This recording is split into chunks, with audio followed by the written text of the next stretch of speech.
Hello students of class 7, this is your social subject and today we are starting our chapter number 8 of your history part.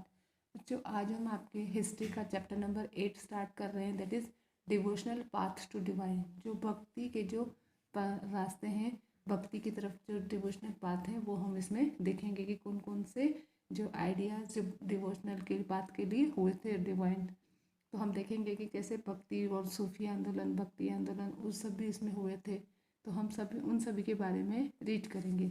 It is often notice that people perform ritual of worship और singing bhajans, kirtans और कव्वालीज और even taking the name of God in silence and other and that some of them are move to tears. कि आपने ये notice किया होगा कि लोग जो है जब वो पूजा करते हैं, भजन गाते हैं, भजन कीर्तन करते हैं, कव्वाली करते हैं, जब वो शांति में बिल्कुल चुप्पी में भगवान का नाम लेते हैं तो some of them are move to tiers, उनमें से कुछ के क्या हो जाते हैं, टीयर्स आ जाते हैं, आंसू निकल जाते हैं। Since the 8th century intense devotion or love of God became the legacy of various kinds of bhakti and Sufi movements which have emerged।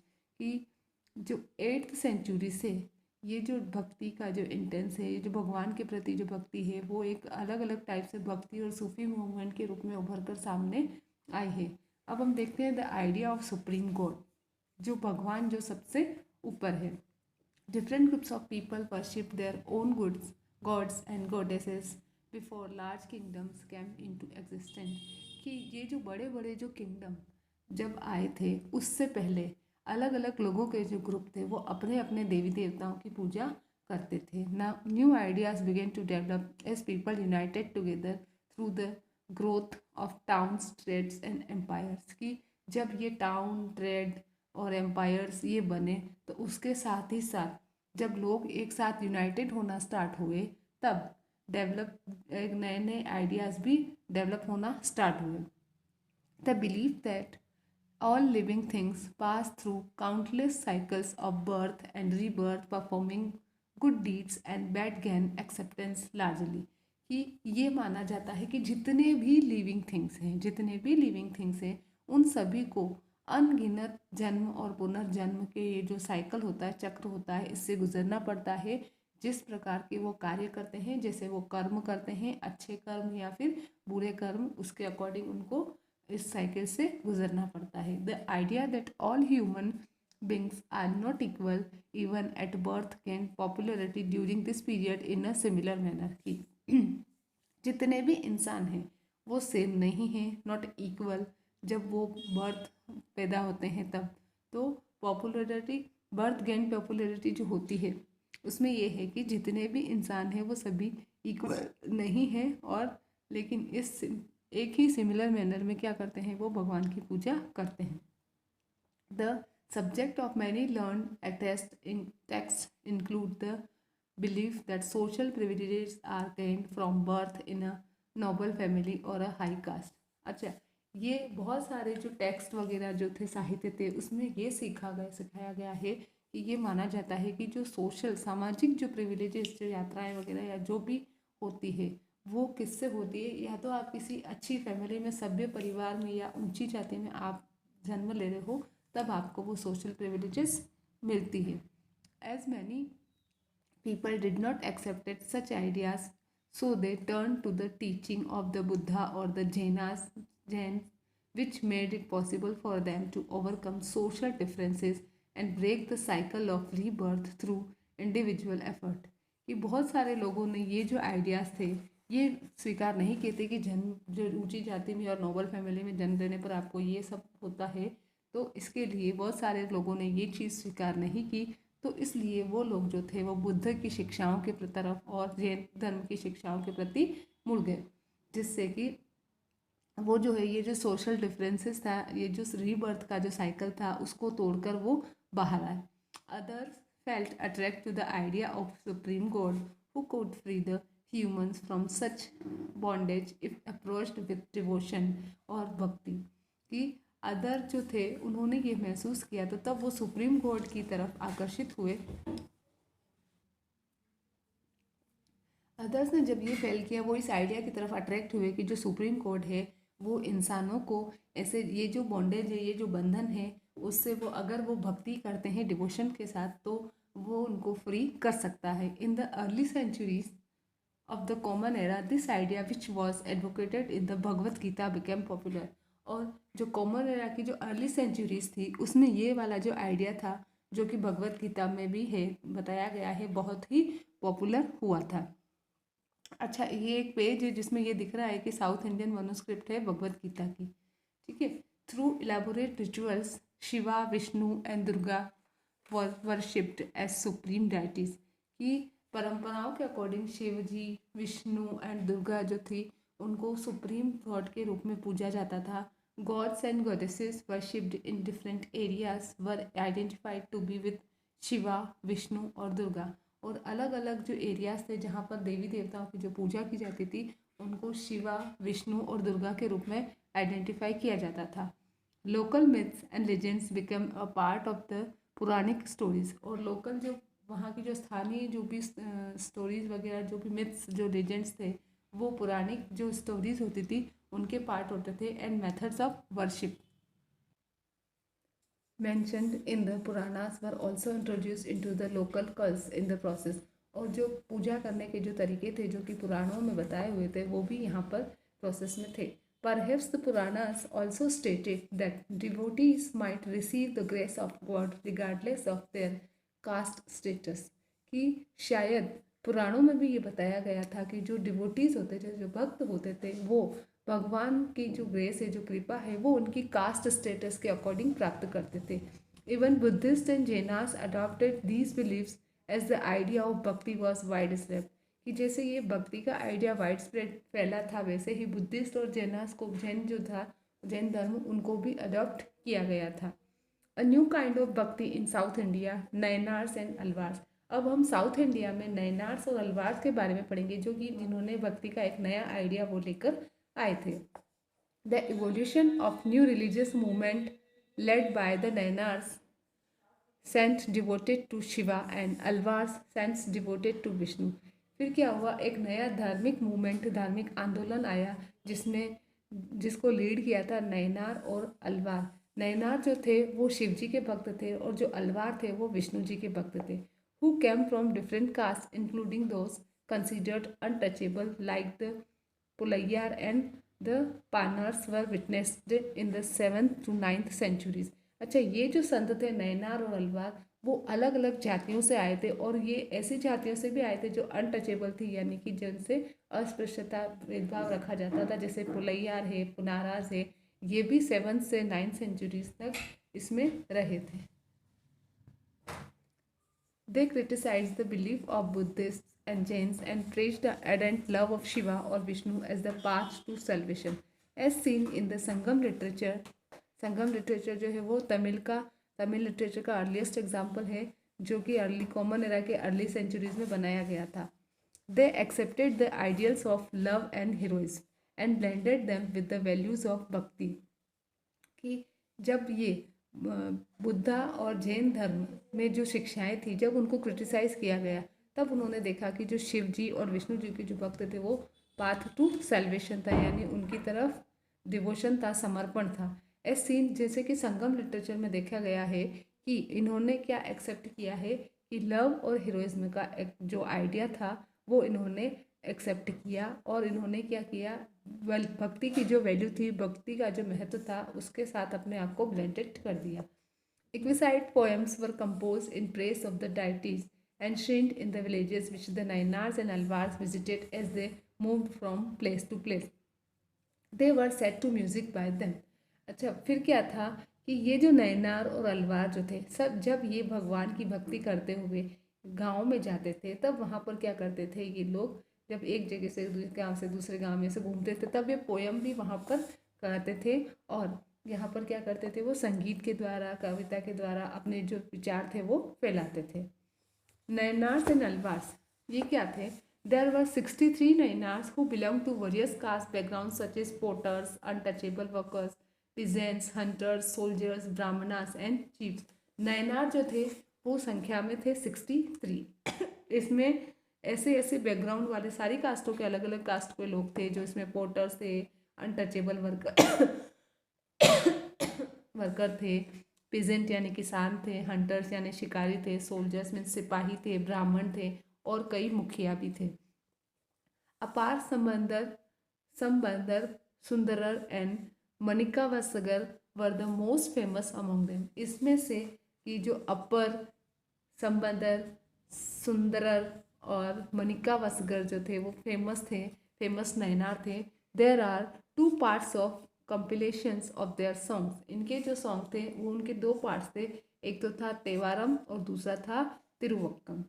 अच्छा, अलवार जो थे वो लगभग 12 थे। कितने थे? There were 12 Alvars who came from similar different background. ये जो अलवार जो थे वो एक ही बैकग्राउंड अलग था लेकिन सिमिलर जगह से आए थे। The most famous being Periyalvar. इसमें जो सबसे फेमस थे वो थे Periyalvar, his daughter Andal, Thondaradippodi, Alvar and Nammalvar. ये जो थे इनमें सबसे फेमस थे। Their songs were written in the Divya Prabandham. इनके जो गाने हैं वो, इनके जो गीत हैं वो दिव्य प्रबंधन में लिखे हुए हैं। The Chola and Pandya kings constructed enormous temples around many of the shrines visited by the saint poets। कि चोल और पंड्या ये जो किंग थे इन्होंने बहुत सारे मंदिर बनवाए थे इन सेंट पोइट के द्वारा। It also strengthened the links between the Bhakti tradition and temple worship between the 10th and 12th century। लगभग 10th सेंचुरी से 12th सेंचुरी के बीच में ये जो थे जो इस टाइम जो था, जो भक्ति ट्रेडिशन था और जो टेम्पल वर्शिप थी उसको बहुत ही ताकत मिली थी, बहुत ही स्ट्रेंथन हो गया था और एक लिंक बन गया था एक तरीके से। During the same time poems were also compiled. अब उसी टाइम में कविताएं भी बनी। अपार्ट फ्रॉम दिस हेरियोग्राफीज और religious biographies of the Alvars and Nayanars were also compose. और इसी के साथ ही साथ क्या हुआ, जब ये कविताएं वगैरह भी हुई तब क्या हुआ, जो धार्मिक जो बायोग्राफी थी, आत्मकथाएं थी अलवार और नैनार की, वो भी बनाई गई। These texts are often used as sources for writing histories of the Bhakti tradition today। ये जो टेक्स्ट है, ये जो साहित्य है, आज इनको भक्ति ट्रेडिशन यानी भक्ति परंपरा की जो इतिहास है उसको लिखने के लिए यूज़ किया जाता है। The devotee and the Lord. अच्छा, ये मनिका वसगर की ब्रोंज इमेज है, ठीक है। अब आता है this is a composition of Manikka Vasagar. ये मनिका वसगर का कंपोजिशन है। Into my wild body of flesh you came as thought it were a temple of God, and soothed me wholly and saved me, O Lord of grace, O Jain most pure। कि आप मेरी ये जो body है, ये जो मेरा शरीर है, आप इसमें आए क्योंकि ये जो था वो क्या था, सोने का मंदिर था। तो आप मुझे जो है पूरी तरीके से मैं आपकी भक्ति करता हूँ, समर्पित हूँ, तो आप मुझे बचाएं। उसके बाद है sorrow and birth and death and elation You took from me and set me free। कि दुख, दर्द, जन्म, पुनर्जन्म, मरण, इन सब से आप मुझे बाहर निकाले, ले जाएं और मुझे स्वतंत्र करें। O bliss, O light, I have taken refuge in you. कि मैंने आप में जो ज्ञान का प्रकाश देखा है। And never can I be parted from you. मैं आपसे अलग नहीं हो सकता हूँ। इसके बाद आता है फिलोसफी एंड भक्ति। नैनार्स और अलवार के बारे में आपने पढ़ लिया। अब हम पढ़ते हैं फिलोसफी एंड भक्ति के बारे में। In the 8th century, one of the most influential philosopher of India was born in Kerala named Shankar। 8th century में एक सबसे प्रभावी जो फिलोसोफर था, आध्यात्मिक था इंडिया का, केरला में वो जन्म हुआ था उनका, जिनका नाम था Shankar. He supported the concept of Advait or the doctrine of the oneness of the individual soul and the supreme God which is the ultimate reality। ये जो शंकर जो संत थे, इन्होंने क्या किया था, अद्वैत का जो कॉन्सेप्ट था उसको उन्होंने सपोर्ट किया था, या फिर हम कह सकते हैं कि एक में जो होता है इंडिविजुअल सोल, जो आत्मा जो है, उसको उन्होंने क्या किया था, उसमें कहा था ये नहीं है, और सबसे ऊपर जो है रियली में, सत्य में, वास्तविकता में क्या है, supreme God. He taught that ब्राह्मण द ओनली और ultimate reality was formless and without any attributes. उन्होंने क्या बताया कि जो ब्राह्मण, जो कि सिर्फ अल्टीमेट रियलिटी है, वो क्या है, फॉर्मलेस है, उसका कोई स्वरूप नहीं है, ब्रह्म का कोई स्वरूप नहीं है। The world was considered to be an illustration और माया बाय हिम। उन्होंने ये जो दुनिया है उसको माया मोह बताया। And preached renunciation of the world, और इस दुनिया से, ये जो मोह माया है उससे बाहर निकलने के लिए कहा। He also believed in adoption of the path of knowledge to understand the true nature of Brahma and salvation attainment. उन्होंने ये भी माना कि जो ज्ञान का जो प्रकाश है, ज्ञान का जो मार्ग है, हमें उसको समझना चाहिए, हमें ब्रह्म का जो वास्तविक जो प्रकृति है उसे समझना चाहिए और हमें उसी को स्वीकार करना चाहिए। जो ब्रह्म है वो क्या है? निर्गुण है, निराकार है। In the 11th century Ramanuja was born in Tamil Nadu. 11th century में तमिलनाडु में रामानुजा का बॉर्न हुआ था, पैदा हुए थे वो। He was deeply influenced by the Alvars. Ramanuja जो थे वो गहराई से बहुत अलवार्स के प्रति जो थे वो प्रभावित थे उनसे, अलवार से। According to him the best mean of attaining salvation was through intense devotion to Vishnu. उनके अनुसार क्या था कि ये जो मोक्ष प्राप्त करने का या सल्वेशन प्राप्त करने का, ज्ञान जो प्राप्त करने का जो सबसे अच्छा जो था रास्ता, बेस्ट जो माध्यम था वो ये था कि आप विष्णु की भक्ति करें। Vishnu in his grace help the devotee to attain the bliss of union with him. और विष्णु जी फिर क्या करेंगे? उस पर कृपा करेंगे और उसे इस दुनिया से, मोह माया से स्वतंत्र करेंगे। ही प्रपोज द डॉक्ट्रिन ऑफ विशिष्टाद्वैतवाद और क्वालिफाइड वननेस। उन्होंने क्या किया? जो विशिष्टाद्वैतवाद था उसको उन्होंने क्या किया? प्रपोज किया, जोर दिया उस पर। According to which the soul even when united with the supreme God remain distinct. उनके इस विशिष्टाद्वैत के अनुसार क्या था कि जो आत्मा जो है जब वो इस भगवान में, परमार्थ में विलीन होती है, उसमें यूनाइटेड हो जाती है, तब भी वो क्या रहती है? अपने आप में डिस्टिंक्ट रहती है, अलग रहती है। His doctrine greatly influenced the new lineage of bhakti which gradually developed in North India। अच्छा, उनके जो ये डॉक्ट्रिन थी, उनकी जो ये नीति थी, डॉक्ट्रिन का मतलब है नीति, उनकी जो ये नीति थी उसने जो भक्ति के जो नए नए जो संत जो बाद के जो आए थे उनको प्रभावित किया था और धीरे धीरे ये पूरे नॉर्थ इंडिया में डेवलप हो गया था। अब आता है बसवन्नास Virashaivism. Basavana's Virashaivism. It has been noted earlier by us the link between the Tamil Bhakti movement and temple worship। अच्छा, हमने पहले ही देख लिया कि जो टेम्पल वर्शिप है और जो तमिल भक्ति मूवमेंट है उनके बीच में लिंक है।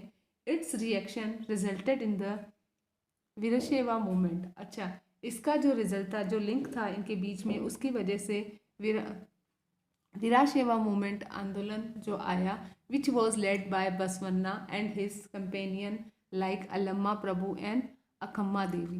कि ये जो वीरशैवा मूवमेंट था, ये जो था ये बसवन्ना ने और उनके जो साथी थे साथ में अलम्मा प्रभु और अकम्मा देवी, उनके द्वारा चला गया था। In the mid 12th century this movement began in Karnataka. ये जो आंदोलन था ये 12th century के बीच में कर्नाटक में स्टार्ट हुआ था।